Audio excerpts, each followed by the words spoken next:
Gaffer, first things first, happy birthday. The fact that you're here on your birthday suggests that there's still work to be done, a busy week for you. Yeah, of course, and first let me start by saying thank you to all the fans for this season's support. It was a fantastic ending to the season. I'm really proud to be in League One, but as you say, the work starts now preparing for next year.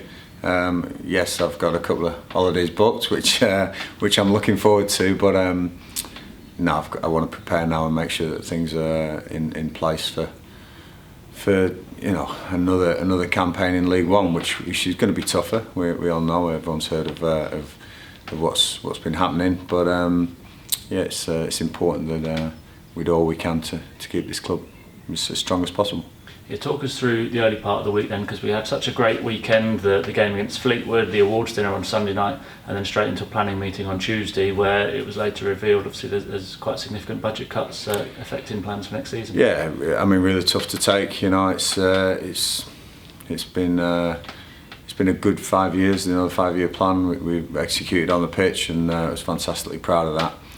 But the financial position of the club is.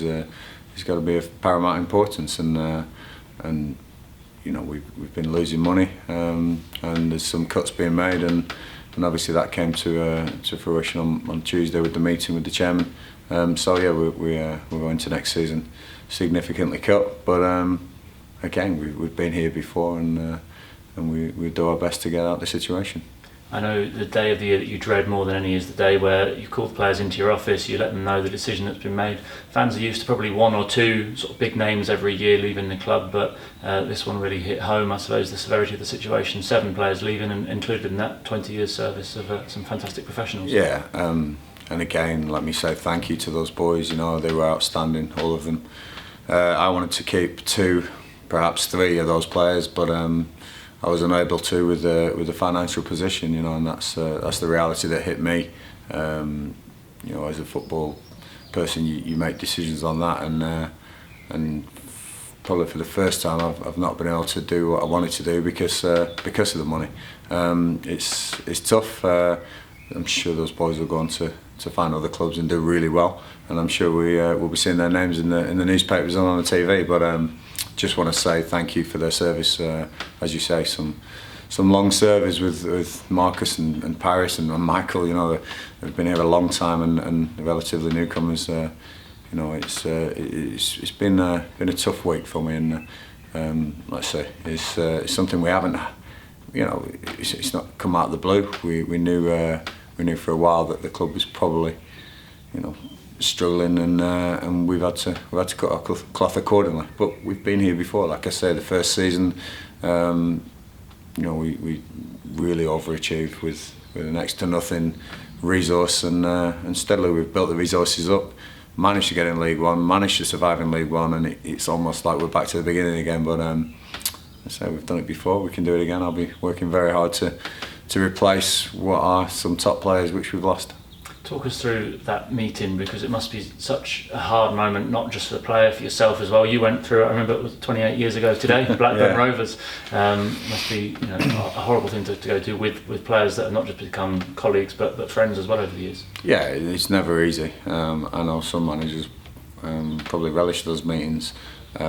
Me, for somebody who asks the players to give me everything, to fight alongside me, and then not to give them some bad news on that day is tough. We've got, I say, some real special characters in that squad, and I'd love to keep them all together. Like I said, I wanted to keep 2, and perhaps 3 of those boys, but unfortunately we won't be able to do that financially, and they'll have to move on. But it's a tough day. It is a very tough day as a manager, but as you say, it's football. It happens. And new pastures for everyone like myself all those years ago. It's your path that you forge yourself, and like I said, I'm sure they've gone to some great things. My job now is finding the best replacements with a quarter of the resources that some of those players were earning, and that's going to be tough. But you know, the loan market's going to be big. These gems are always around, and I'm sure there'll be a few more trialists coming in the summer than usual. But I say, putting all that in place now and working very hard with the agents, with my team, and with the chairman as well, trying to make sure there's money enough to get us a good squad. Yeah, contracts offers have gone out to Bayo, to Dominic Gape, Scott Cashkett, and also another year for Cameron Yates, a young goalkeeper, which has already been triggered and extended. So, you know, if those come off, I suppose the squad's looking a little bit healthier. Yeah, Cameron, I think he's got a real chance in the game. I like him. He's got the craziness that a keeper should have, but he makes some fabulous saves in training, some that he shouldn't, you know, really does.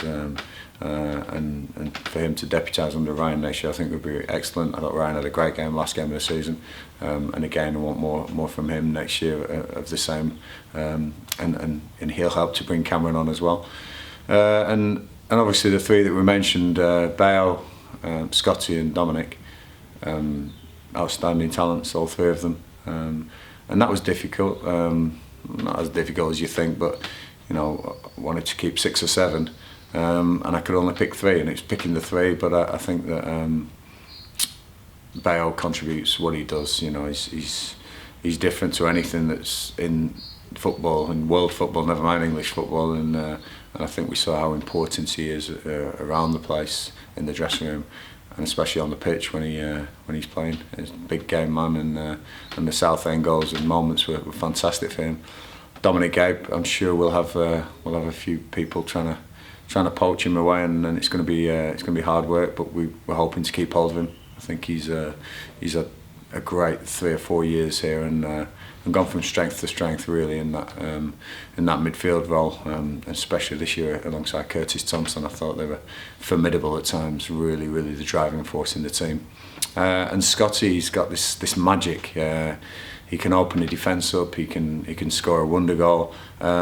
And he's a great character to have around as well. You know, he's probably frustrated with the early part of the season, not as many minutes as he wanted, but in the latter part, I think he played a big piece in our survival bid. And again, the Southend game, you know, showed his absolute magic. He makes runs that people don't see. He sees passes that you know he's eye of a needle stuff, and he's one of the best finishers I've worked with. So I think we've chosen a good 3 there to keep, and to add to that some loans, and maybe some unpolished diamonds that are getting trickier and trickier to find with the current trolling of the football world. It's hard, you know. All these teams, they've got a big scouting network. They see them all, but I'm confident that myself, Dobbo, and my staff can find these ones and have a decent squad to attack the first game of the season next year. Well, yeah, if there's one thing Wycombe Wanderers does well, it's triumph through adversity. You know, looking at the budgets, we're probably back in a League 2 pool, but survival again next season is a challenge that I know you and the boys will absolutely relish and give everything for. Listen, I'm not about to shirk any challenge. They could have cut it by more, and I'd still be the same. Defiance of defeat. We will go for it next year, as we always do. I know the fans will be behind it. It's just a case of 11 against 11 on the pitch, and I know mentally we can get our lads in a real good place to go out there and take games on. We're not about to lie down just because of money cuts here and there. It's going to be tough, without a doubt. It's going to be so tough. But like you say, in adversity, we've shown some of our greatest strengths, and I'm hoping that there's plenty more of that to come. It's the Wycombe way, and I am so proud of what we've done over 5 years. I'm not about to let that go easily. Gaffer, thank you. Thanks well done. I'm going to have a proper birthday celebration. Thank you. Cheers.